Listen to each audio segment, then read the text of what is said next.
Hi, YouTube. This is the students of S.H.I.E.L.D. Broadcasting for our first ever podcast. With me today is our 5 guests: Chris, Kaif, Vincent, Brandon, and Matt. So, yeah. So, I guess without further ado, let's all get started. We're just gonna go down the list here. So the first question I have for all of you, I guess we can go down the list. Everyone gets like their brief 2 cents, and then we'll have like a little discussion, debate. Okay, that way everyone gets to talk. So the first topic I have for you guys, a lot of people like have mixed feelings about comics. Some people see them as childish and stuff like that, or some people see them as like not like an actual form of like literature or art or anything. So my first question to you guys is: are comics like considered an art form? What's like where do we what does reading a comic, is it like art, or is it a book, or what? So Chris, you can start. Can I go last? Okay, you can go last. I'll start. Yeah, I need to think. Start. Are comics considered an art form? Are there pictures in them? Hell yeah! I mean, and we also asked, are they childish? They're both, okay? They're childish as hell. But they're, there are grown men out here, giant guys in spandex, fighting crime. Logically, that's childish as hell. Mm-hmm. But at the same time, comics like Civil War and stuff like that, they have deep meaning behind them. Yeah. Civil War is a statement on terrorism. Mm-hmm. Okay? And let's see. And they're relatable characters. I mean, one of the reasons Batman is so popular is because it's the idea that anybody can do it if you're rich. But still, without that, people I like Batman because he's just like me, just richer and better at stuff, but just like me besides that. So, I think it's dope. Yeah. So, yes, of course they are. At the same time, they're kind of childish. I mean, if you were to walk out here and, see a pretty girl, you probably wouldn't want to start with, hey, I like comic books. You might want to say, hey, talk about how much money you have. Alright, Vincent, what do you have to say? Well, first of all, some of it's semantics. I don't think comics are literature. To me, literature is just the written word, novels and poetry and stuff like that. Yeah. And comics are comics. Graphic novels, Sunday paper comics, whatever, those are comics. Mm-hmm. If you want to get super artsy technical, if you take some dorky class here, they'll probably call it sequential art. And like Kaif said, it's there. As far as the immaturity, there's going to be the My Little Pony and the Sonic comics or whatever, and the really baseline superhero comics for the 6-year-old. And to an extent, that's how a lot of mainstream comics started. But you have things like Alan Moore's Watchmen, and it just like anything, there are movies for little kids, and there are movies for people who are going to reflect on the social ramifications of whatever, and there's the whole range of that, and it's the same way with comics, and that applies to genres as well. Comics are not all people in tights, but people in tights are really cool, and that's a large part of comics. Yeah. And I think that I actually think they are considered a respectable art form for the people who are talking about respectable art, but your average passerby, they might be like, hey, comics are weird, and I don't think that's actually due to the comic books themselves. I think that's just due to the way, how the history has evolved around comics, because you had stuff like Frederick Wortham, who wrote this book called The Seduction of the Innocent. He was talking about how comics corrupt kids, and that happened with all kinds of other things like punk music and original rock and roll and video games and everything. So, and it's just that the social stigma has stuck. Yeah. Yeah, I think with comics, I think they definitely are a legitimate art form, because there's certain aspects that can only be represented on the comic page that no other medium can do, and I think specific artists and even cartoonists who know that can use that to their advantage. I mean, as Vince brought up, Watchmen, there are scenes and ideas in that can only work in a comic, and because it's in a comic, it's incredibly unique. It doesn't translate well. Translates well enough to a film. And I think in general, like the idea of comics being childish, there's very much, even though yes they have certain aspects that would appeal to children. I mean, a lot of stories are people in capes and tights jumping around on a goddamn roof, like, and I will read the hell out of that. But like, I think what Kaif definitely hit on was really great was that these characters, they are used in a way that can relate to real life situations. I think that's very important, very interesting to use very fantastical characters and concepts in a way that addresses real life in a way that like a lot of mediums can sometimes fail at. But I think I think right now there's a stigma against comics, but as it goes forward, I think people are going to recognize the unique kind of aspects of them that they bring to storytelling and what that means for teachers. It's going to be interesting to see going forward if comics are hopefully going to be taught one day in class. I mean, I would love to see a day like high schools like teaching actual courses on comics. I think that would be a great thing to see in an actual legitimate course for people. Yep. What do you think, Matt? All right. Well, I don't think there's a whole lot more I can say than what I've been said. You guys really articulated that well. I think comic books are definitely an art form. Yeah. I don't think they'd be considered high art, respectable art. You wouldn't put Amazing Fantasy number 15 up next to Mona Lisa. I mean, Mona Lisa's ugly. But I think you would. right. You know what I mean. I got a frame and stick in the museum, really. I think that more comes from, like you said, the social stigma than anything else. Yeah. But it's different art, but there's no denying that it's art. Yeah. Exactly. Yeah. Chris, what are you thinking about anything? Oh. Besides what everything else has been said, I feel like comic books are a hybrid between actual literature and photos that makes it kind of just it's your imagination on a piece of paper, and you just see everything play out you see everything play out. And another thing that I like is that how short it is, it makes you want to get more, because if you were to get like a 500-page book, you would run through it and like, okay, that's it. If you get like something that's only 19 pages and it really captures you, like, okay, I want to know what happens next. What happens next, and then you end up like having the whole collection and then the whole. And no money. Yes. So as an art form, I think it's a really strong form of medium. Yeah, for sure. Yeah. Well, I want to add on to that.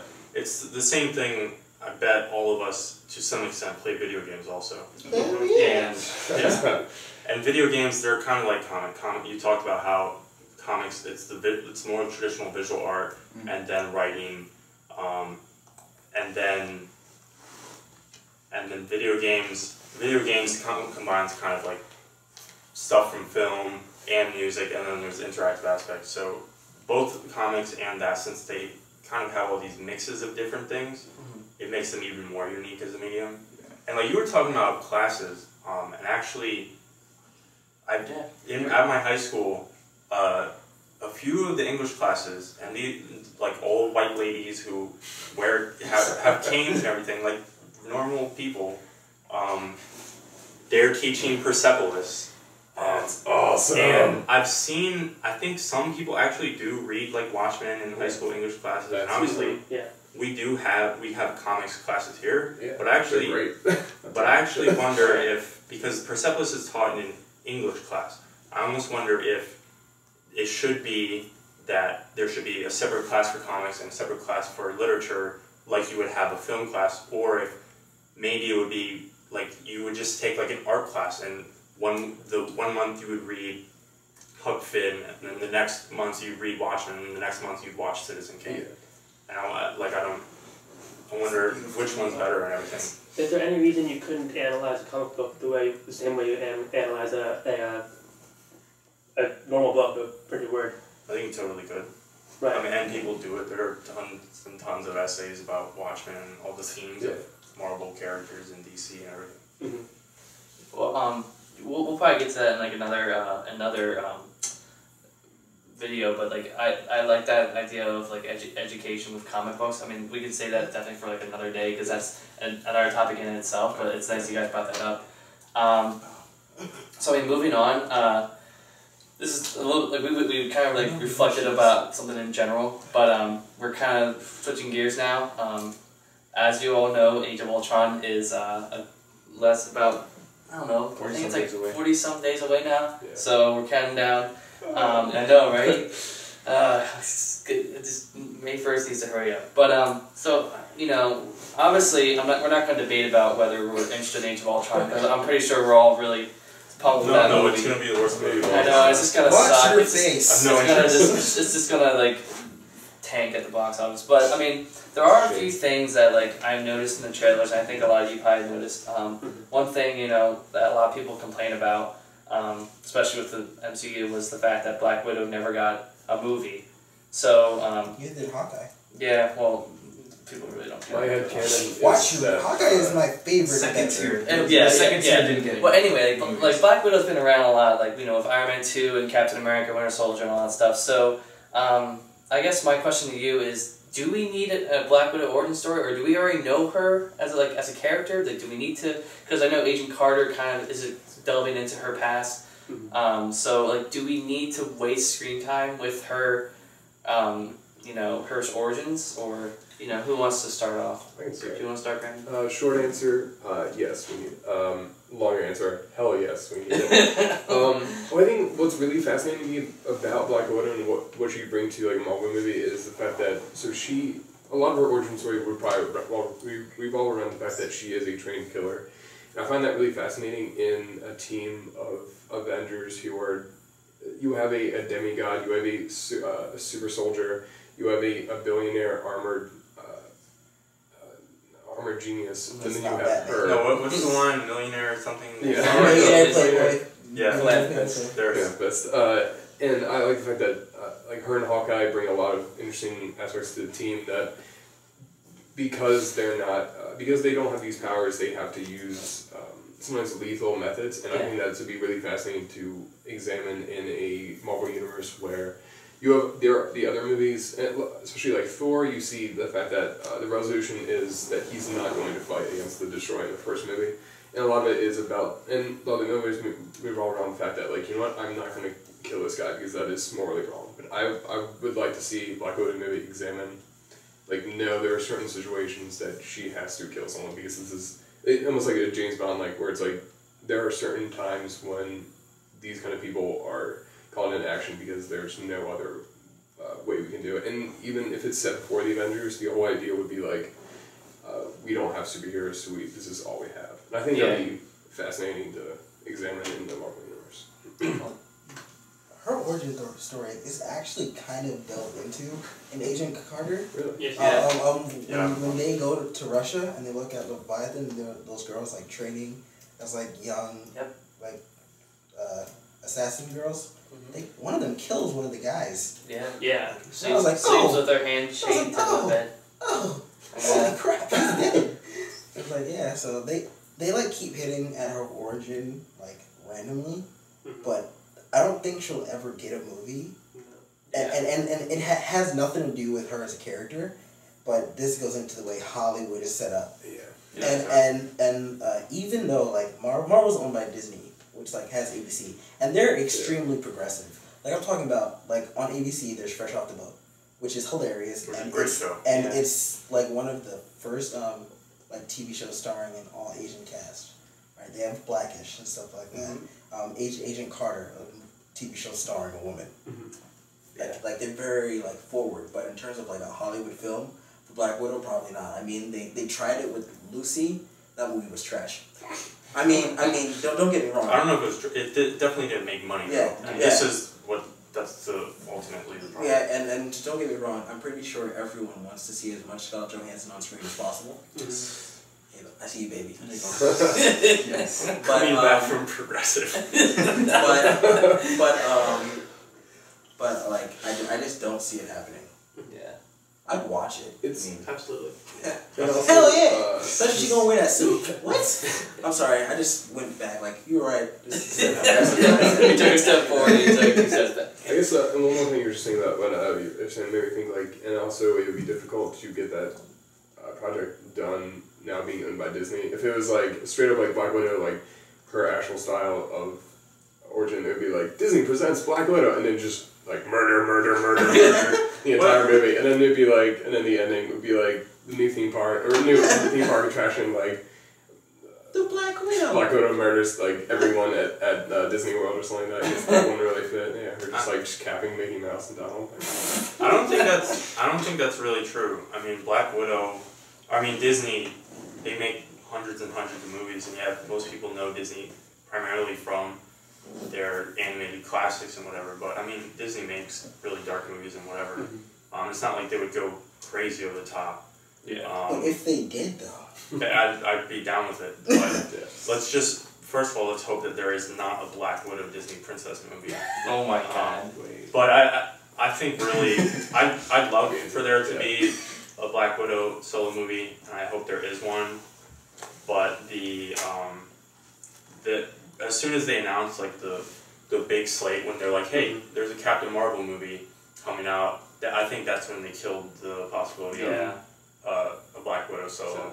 Because it's like, Black Widow's been around forever, and now they have, but now they pick a different character to be the first solo female movie. But I think the farther we get along the line, we're gonna have more women in the teams and in the movies, and the TV shows like Jessica Jones hopefully is gonna be great. And solo movies and all that. Yeah. Shout out to equality. Oh my god. Matt, what do you think here? Yeah, I think you covered everything, you know? You'll go first, go first next round, because like, everyone's just stealing your thunder, I'm sorry. I don't think there's a lot to say. It's a great idea, but it's probably not going to happen. Black Widow the musical? I mean, maybe? I don't know. I've actually seen Spider-Man the musical. Have you seen that?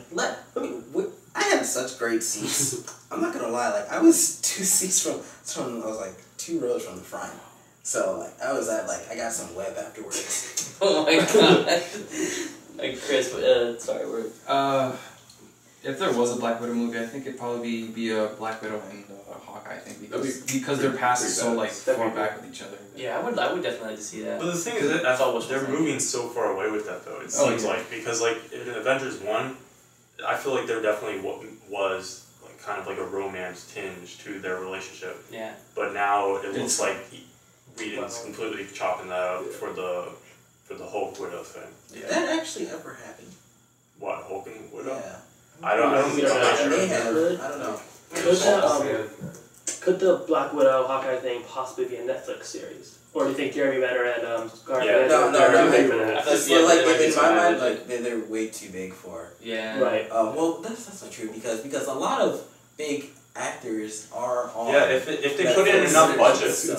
What if it was the younger version of themselves, just like one of those cheat things? Like just made them younger. Yeah. Because it could lead to that them would like work. Also, one more thing. My headcanon for Hawkeye is that his Phase 1 movie is The Hurt Locker. If anyone ever seen that. That's how I like to think of it. Oh my god. Catherine Bigelow makes movies like a man. Yeah. Oh my god. Alright, so... Wait. Oh my god. I was like... Alright, so... Just bad. Kind of going off, I guess, like, the movies and stuff. You know, a lot of comic book movies are kind of like overlooked when it comes to like, you know, nominations and stuff like that for Academy Awards. I just saw like someone discuss like Captain America, Winter Soldier, and how it should have been considered for at least something.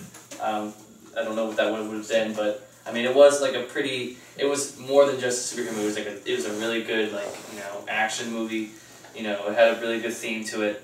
So I guess my question is like, I guess either why or like should the comic book movies or superhero movies in general be like considered for Academy Awards? Because, you know, before they were pretty cheesy. I mean, they were kind of like, you know, pretty stereotypical, and like, you know, they kind of just banged out, you know, they all had the same premise, all origin stories for the most part. But now it's like with Marvel, it's getting more like a lot deeper and it has a lot more themes going on. So I mean, I guess my question to you guys is, should and why are comic book movies like should comic book movies be considered for the Academy Awards, and why are they not considered for that? So, Matt, you start first, because Okay. Well, I think there should be considered. I don't think anything why they shouldn't be considered. They're films. Mm-hmm. Yeah, that's kind of stupid. Are they gonna win? I don't see it happening anytime soon. Because there's always gonna be your Oscar bait movies that are your Birdman or whatever that are gonna be. I haven't seen it, but I've heard it's good. Yeah. They're going to be nominated. They're going to win over Age of Ultron because it is at the end of the day it's pop culture. True. Yeah. But like the guys like, all right. First of all, can I say that? Can I say the F word? Just Go for it. Just go. Man, fuck the Oscars. Okay. Yeah. Okay. Yeah. So I think Birdman might be the closest thing to a superhero movie that may win. Mm-hmm. But It did win. yeah, that did win. Well, I mean, like in the future, that may win. Yeah. Future. Yeah. But overall, those movies are just never looked at. Like we were talking about earlier, the stigma behind them is like childish and stuff like that. Like the even the idea of Lord of the Rings winning in 2003, which won 13 awards, and nominated for 13 and won all 13, including Best Picture. That was highly unlikely. That never happened before. What was this, Lord of the Rings? Yeah. Return of the King. Return of the King. Like, It should have been Fellowship. yeah. It's like all of that was highly unlikely to happen. I mean, could it happen in the future? Sure, but like the guys on the board for the Oscars are 66-year-old white guys. Yeah. What the hell are they watching? Yeah. Even though, considering they're 66-year-old white guys, I assume that a few of them was in World War II and probably read a few comics. Mm-hmm. Like, you know what I'm saying? Yeah. So it's like, Sure. hey, it's my childhood come to life a lot better. Maybe I'm senile now. Who knows? Because they can't see like anything that's dope going on, but whatever. Chris, what do you think about this? I feel like it should be. If anything, I've never seen Birdman, but if it's the closest thing to a superhero movie to actually getting an award, I feel like if there's a bit more, it would kind of open like floodgates for like actual Marvel movies and superhero movies to be like nominated and actually win something. And I kind of agree with him. I agree with my friend Gambino here that there's really a lot of just old people that look for the same old type of thing. Like, let's get a drama that is very well acted by well-known people that is really boring to watch. Because that's just 3 hours. It's ridiculous. Like, it's just, if maybe we just get like, I kind of see like if maybe like people of this generation start getting older, they'll actually be like, oh yeah, this is a really good movie, and it's by Marvel, and it's so and so and so, and yeah, like The Dark Knight too. Like Dark Knight was a really good movie. It's like it did win Best Supporting Actor. Yeah, that's true. Yeah. Should have won more so than much that. more. Yeah, should have been director picture. Well, here, are you? But the movie Dark Knight is honestly, if you take out Batman and everything about it, it's a pretty good crime movie. That's exactly. the thing. It's a good movie by itself. It's It's not not. by itself. By his Batman. Yeah. So, but Are you done? yeah. Okay. Well, like the Oscar, like I said, the Oscars have so many issues with like the voter base and everything. The average 66-year-old white dude, and that was a huge issue this year if you follow the Oscars with David Oyelowo and Selma getting snubbed in all kinds of ways. Well, that's that. Lego movie. Yeah, that's another thing too. Is that there are these old white dudes. So there's actually like huge rumors that they don't even watch the animation. They just because most of the films like they'll put on screen. They'll have set up screen names for like the prestige films and everything. But a lot of the movies, like the foreign films, animation, the voters are sent screeners, which just means a DVD, and they don't. Also, they don't verify that they've put it in their computer in their home theater system and actually watched it. So that's why you see. I think the best animated feature category has only been around since like the early 2000s. But I think more than half of the years it's gone to Disney or Pixar, and it also almost always goes to the highest grossing movie. So that's why you see Lego Movie as snubbed, and even with the Lego Movie out of the picture, that's why you saw Big Hero 6 winning over How to Train Your Dragon 2. It's like, it has Disney on the label, so it's got to be the big one that and they're probably voting on which one their kids are singing songs from. Like that's how Frozen won over Hayao Miyazaki's last film. Yeah. And so the Oscars is a whole issue. But honestly, I'm going to take a stance which is slightly off, you guys. I don't think that there are any movies yet, besides maybe The Dark Knight, that are contending for the big money, the Best Picture. I'm the guy who I dig the prestige films, the Oscar bait, the 3-hour dramas with the old English guys. Like I don't know. I'm a film person too, and I'm into those things. And there are different kinds of movies totally, but I really don't think, as far as like acting and everything and the writing, that many existing superhero films have really met that. Even if you take apart the difference in genre and everything. I'll agree with you on that. Well, the thing is, so you brought up The Dark Knight. Heath Ledger, he won Best Supporting Actor because his performance was great. Yeah.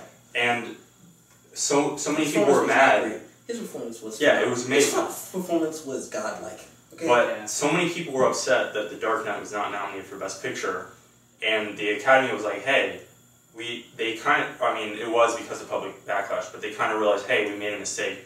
And because of Dark Knight, and that year, they expanded the Best Picture category. It used to be there were 5 films, now it's up to 10.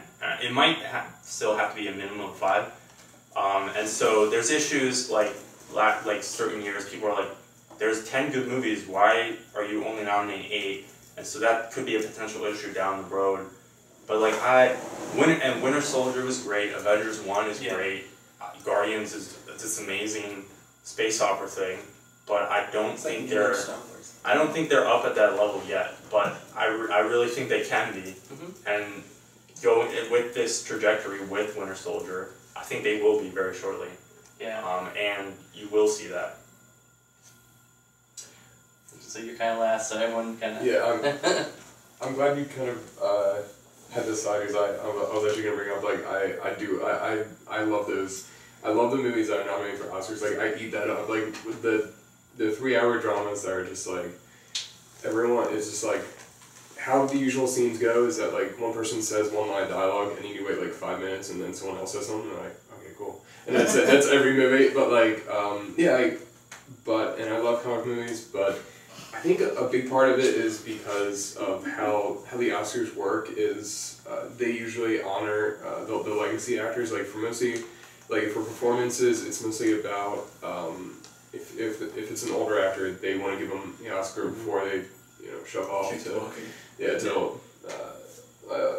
die. But like it's a shame because like there's been a lot of examples. They talk about like most notable was like Al Pacino in Godfather 2 should have gotten the Oscar, but it was, I can't even remember when it was, but it was like it was that movie with Chris O'Donnell that he later won for. Yeah, it wasn't nearly as great as that, nor Scarface. Yeah, so it was just like because he didn't win there, they had to award him a different. They had to award him from a different film that was not as good and snub someone else. So it's kind of like a cycle of just bullshit like over and over again, and I think that's part of why comic movies aren't getting nominated, because like they are still kind of honoring the legacy directors and the people who are kind of the older actors. But I think at some point we're going to get and I do also agree with Vince that I think a lot of comic movies are very good, but they're not quite there in terms of Oscars. Like Dark Knight,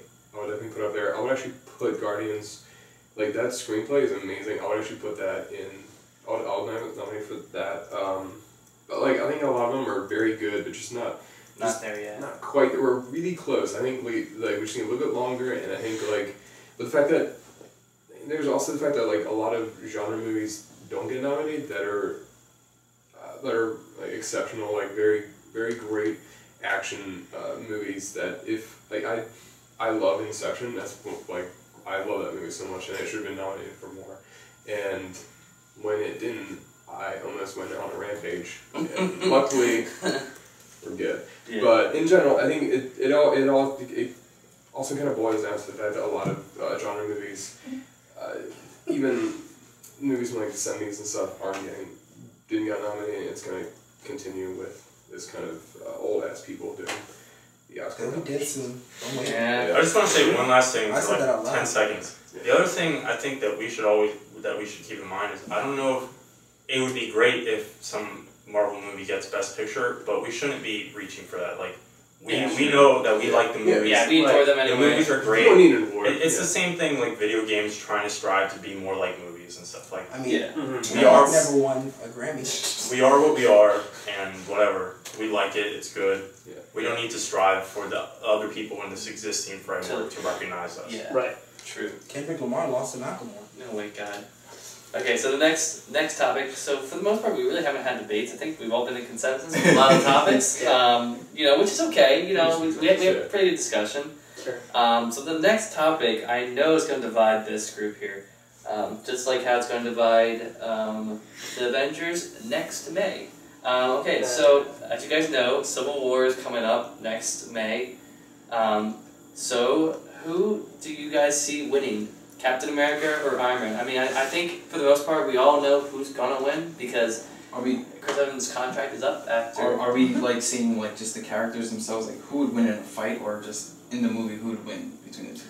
Well, let's do both. We'll start. Give your movie take. We'll kind of put the pieces together. What is gonna happen? Like who's gonna die? But like how do you see it unfolding? So that's like your first, yeah. Okay. And then, logistically, who do you see, if it was just them two fighting, who would you see winning? So, Chris, you can say. Okay, well, who else is winning for Iron Man? I just want to know. I'm not sure. Okay, awesome. For the movie or in one-on-one? For the, that's right. Because mine, I think... That's actually a hard one, because I feel like Captain America is going to be the protagonist, and Tony Stark's going to be the antagonist, and then I'm still going to be voting for Tony Stark. Yeah. So movie-wise, I guess Tony Stark, just because he has the law on his side, and then and then for the actual fight, I feel like Tony Stark would just win again, just because of Tony Stark. Movie-wise, I feel that something is going to happen to him very personally for him to switch the side like that, because otherwise he wouldn't really join himself with the law and S.H.I.E.L.D. to capture other people, as special as they are. So. I feel like... And this is Iron Man you're talking about? Yeah. Okay. I don't know, I feel like something's gonna happen between Pepper, mostly because that's his only other, significant other. And I really feel like something big's gonna happen between her and the storylines to help him, go on the other side or something like that. Maybe there's a hint in it on Age of Ultron or some other movie. Gwyneth Paltrow's not confirmed for the movie, right? I don't think she's well, Tom Hiddleston wasn't cast, but... People say he's coming back, so they might have been Everybody wants Tom Hiddleston to always come back. He's the only rich, super memorable bad guy Marvel's had. That might be the problem. Yeah, besides the X-Men having Magneto, with other super memorable bad guys have been in the Marvel universe, and we go into crickets. Yeah. Okay. Well, for me, first off, I hate them both. If you want the truth, if you want the honest truth, I don't give a damn about either of them. Shout out to Hawkeye. He don't get enough credit. Anyway. Hawkeye. But if I had to choose between the two, I'm going with my man's Captain America. Not gonna lie, I love the fact that Tony is funny as hell. Watching Tony Stark in a movie is like watching my brother. They're very similar. They're both basically assholes.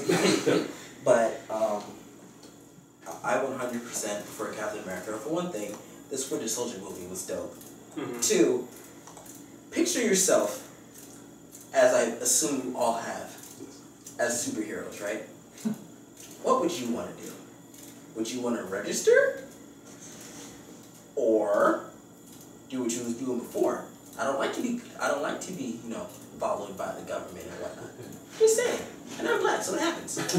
But in a one-on-one fight, probably still Captain America. His thing is made out of vibranium, and he would kick ass because he's real as hell. Just saying. Yeah. Alright, Vincent, what do you think? In a one-on-one fight, I think it's got to be Iron Man. I see it a lot the same way as Superman and Batman, that old classic fight. Tony Stark is smart, and Captain America, he's just a glorified Boy Scout. Yeah. He's like America, but no. A dope Boy Scout. Yeah, dope Boy Scout. I'm sorry. The super gymnast is what he is. The movies make him dope. For the movies, if Captain America died, I would not give a single shit. but he's dead. He's currently dead. Yeah. But I mean, I think in a one-on-one, Tony wins. But for the movie, also, we're talking about registration. I don't even know suit. Yeah, I don't even think they're gonna the suit, whatever. I don't think they're adapting Civil War. I think it's just going to be they're using the term Civil War and the two are fighting because I don't think registration is the thing because they're not fully set up with the Inhumans and all that, all the mess behind it. So I think it's just going to be a matter of Tony Stark. He made all this mess with Ultron and everything, and Cap. He's distrusting of everyone now because he's out of time, out of place, and he's going to see what Ultron did, and he saw what Hydra did and everything. So it's just going to be a fight like that. Yeah. And I think Cap's probably going to win in the Civil War movies. That's about as much as that. So I was thinking that I'm kind of split because I'm rooting for Cap because I like his position. I really love Chris Evans, like his sincerity in what he believes in. I think there's like a very earnest way of how he thinks and what he believes for his ideals. But the thing is, what I find really fascinating though is that in a one-on-one fight, and who I think is going to actually win would be Iron Man because I think this character and how they write him is more. Well, it's tough to say. Like I wouldn't say manipulative, but he knows how to use people against him. I think he's going to use Cap's like his good-hearted nature against him, and especially with Iron Man, if he's doing something this substantial, if he's going all out, I think he's taking responsibility for what's happening. If he's going to do that, I think he's going to be a changed man, but in a way that's very against Cap, in a way that's he really actually he very adamantly wants to make a difference, and he's going to do that no matter the cost. Like he's going to go all out, just use anything he has to against Cap, which is really fascinating, but also terrifying because he's because that notion of Tony Stark having to do anything to accomplish something can be terrifying considering how smart and how just what the technology at his disposal is. You can shoot missiles out of his hand. Cap has a hunk of metal. Yeah. Oh my god. Alright, well I'm Team Steve. I don't think he's gonna win. It's difficult to say at this point because it's so far out. Yeah. It could go either way, but I foresee Iron Man winning. Yeah. Ooh. I know, but I think that's how it's gonna go down. Yeah. Ultimately, though, I'm really interested in seeing what impact it has on Agents of S.H.I.E.L.D. Yeah. And what it can mean for that show. Yep. Also, I think the thing that is going to drive Tony to change is definitely his creation of Ultron. The fact that he created Ultron puts the world to shit.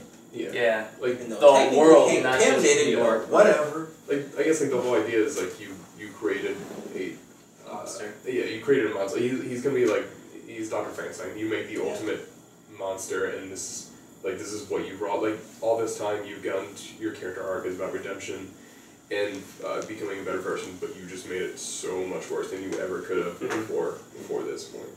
Yeah. Well, I think that's all the time we have for this week. Tune in next week when we continue with this podcast. So, students of S.H.I.E.L.D. out.